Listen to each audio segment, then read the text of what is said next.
Hey, this is Ree here. Thank you so much for joining me. I really appreciate everyone. All thanks to Kali Ma. Thank you so much for liking and subscribing. It really helps a lot. Don't forget to check out my website, paradoxastrology.com. Book your consultation today. I can help you with anything. And if you would like more exclusive occult videos that I don't post on YouTube, consider subscribing to my Patreon. It also helps to support this channel. Okay, let's get into this video. This is a little bit different than what I usually do. Now, this is about the Book of the Law, which was channeled by Aleister Crowley, and he channeled an entity called AWAS. And this happened in Cairo, Egypt. And I thought it was very interesting because they had the exact dates and the time. So I had to do the astrology to figure out any clues that we could get from this date. And it was amazing what I found. This is just a little bit of what I found because I don't know how many people are going to be interested in this video. But if people are, then I'll break it down even more. But these are just the most interesting parts. I'm going to show you how this relates to Egyptian mythology and how Egyptian mythology was using astrology as well. Just like the story of the nakshatras in the Vedas, it's the exact same thing, and you'll see that there are a lot of connections. Now, just to explain, AWAS is, and I've made a whole video about this on Patreon. If anyone's interested, you can check it out. But AWAS is the entity that was channeled by Aleister Crowley. This is the entity that is worshipped by many secret societies. This being is also known as Yahweh in the Jewish tradition. This is going to be very controversial, but if you do the research, you will see how this lines up. In this book, he says that he's here to usher in the new age spirituality and to get rid of all the old ways and the old ways of rituals. Well, that's not going to happen because we're here to bring back the old ways and the most ancient ways, which were the correct ways. You can't tell that to someone who has 3 planets in Makkah in the D9 and 2 planets in Uttarashara in the D1. So that is not happening. It's all about the ancestors. So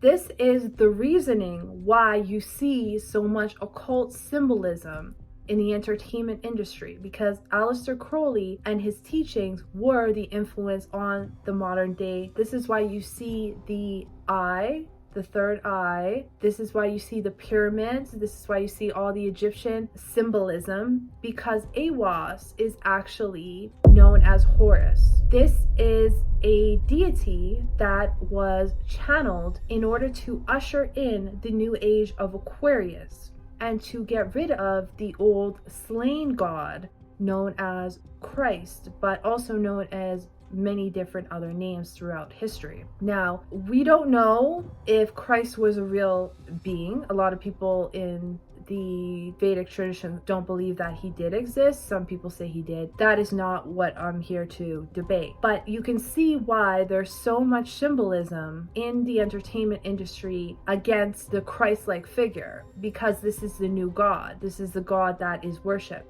Now, this God is a dark entity. So it's basically an energetic form. And when a lot of people believe in something, it gains power. And a lot of people do rituals to something, it gains power. All the gods are within you. All the gods are parts of you. When we say darker energy, it's basically the epitome of the supreme ego. So in this book, it talks a lot about how the theme is do what thou wilt. So he's saying that in this book that you can do whatever you want. There's no consequences to live out your vices. There's no consequences, but they didn't tell them about karma. So this is why you can see everything over-sexualized. You can see that people are at the top just harming the people at the bottom because they're told that this is all right. And this is also what the new age spirituality is teaching people, that there is no right and there is no wrong, which I made a video about as well. So we're going to look into this. So he channeled this being in the pyramid in Cairo and wrote 3 chapters. This happened on April 8th, 9th, and 10th in the year 1904, between the times of 12 p.m. and 1 p.m. That would make the ascendant go from Pusha Nakshatra to Aleister Nakshatra. It starts at 5 degrees and then it goes to 19 degrees. Now, why Pusha? Its symbol is a cow, which is the universal mother, and it's actually very auspicious, and it's ruled by Saturn. Now, someone asked me in the comments, doesn't it have to do with Saturn? Yes. Now, in the book he says, "For I am perfect, being not, and my number is 9 by the fools, but with the just I am 8, and 1 in 8, which is vital, for I am none indeed. The Empress and the King are not of me. There is a further secret.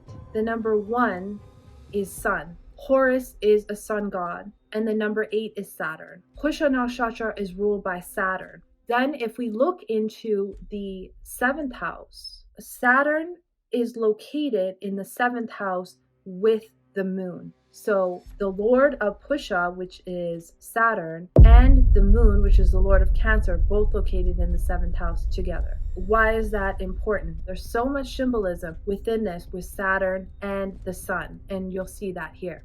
So why is it Pusha Nakshatra? In ancient Egypt, there was Hathor, which is the goddess of the sky, of women, of fertility and love. Hathor's worship originated in the early dynastic times. The name Hathor means a state of Horus, and may not be her original name, as they state in Britannica. Her principal animal was that of a cow, and she was strongly associated with motherhood. Hathor was closely connected to the sun god Re, which is my name by the way, and then I'll explain that after, of Heliopolis, whose eye or daughter she was said to be, and she was worshipped with Horus. So Hathor is actually Pusha Nakshatra. It's so interesting that he chose this time because this actually equals the female that was worshipped with him as the mother. Now, when Saturn is with the moon, this depresses the moon. Awas is a being that's known to not have a mother. It wasn't birthed from a mother. Seven Bomar talks about this, how it wasn't birthed from a mother. So it has a lot of resentment towards women. You can see that with this placement because you chose the harsh time when the moon is close to Saturn. So Saturn overtakes the moon. Pusha relates to Brihaspati, which is a priest of gods and is the lord of mantras in all types of initiations.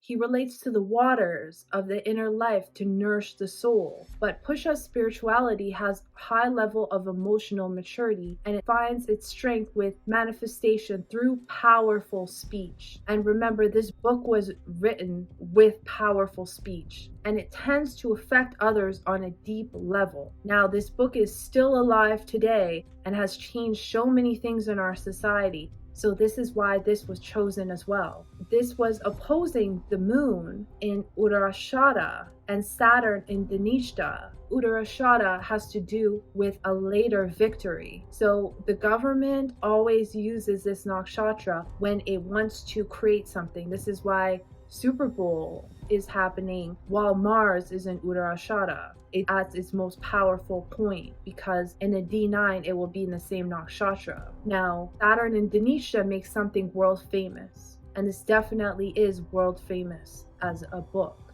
And then the moon travels from Uttarashada all the way to Dhanishta and then conjuncts Saturn at almost an exact degree, within 1 degree roughly, but we don't know, it's not that exact. The sky isn't that exact. So we could say it was almost an exact conjunction. So it travels from being later victory and complete victory all the way down to being world famous. And how Pusha is ruled by Saturn and Cancer ruled by the moon, and then they make an exact conjunction at the end. Also how he says the Empress and the King are not of me.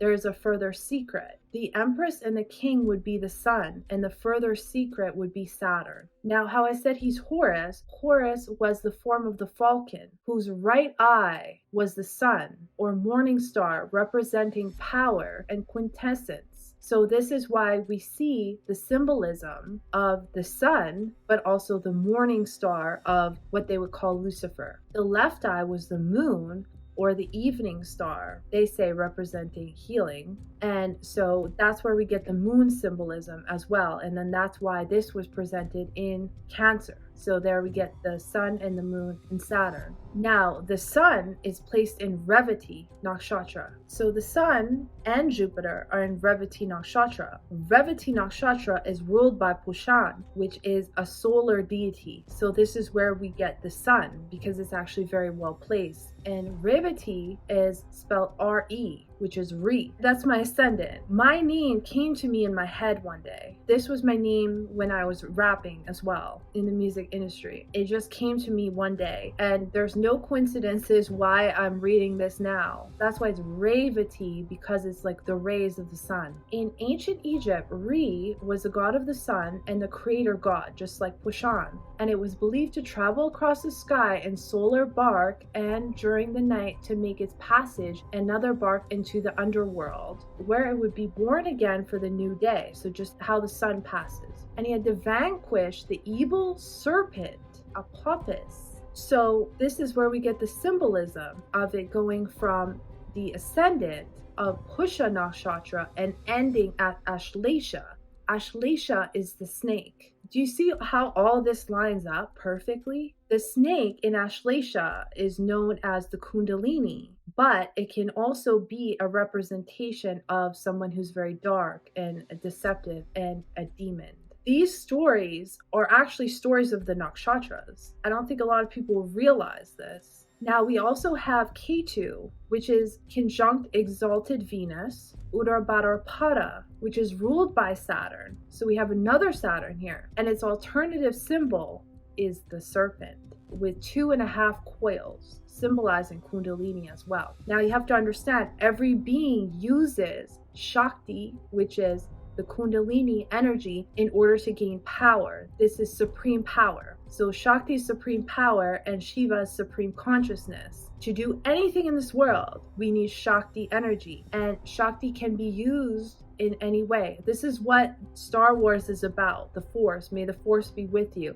And how there's like the evil one and then there's the good one. I know nothing about Star Wars, but I know those things. So this is where this comes from, that you can use the Force for good or you can use the Force for evil, which is ultimately just us. It's our ego. And when our ego runs rampant, it becomes a force of its own. So this is why we also see all the snake symbolism in the entertainment industry. So you see where all this is coming from? It all comes from the book of the law. Now, Uttarabhadrapada is also the initial stage after death that can connect to the astral realms. And Ketu is the ancestors from the past life, or deities, and it's in its own sign, Pisces, which makes it extra strong. Now, the 12th house lord is in the 10th house, which is showing us this is spiritual knowledge, with exalted Mars in the 10th, which is the 5th house lord, also giving it fame and reputation. And it's funny how he says, and my number is 9 by the fools, which is Mars.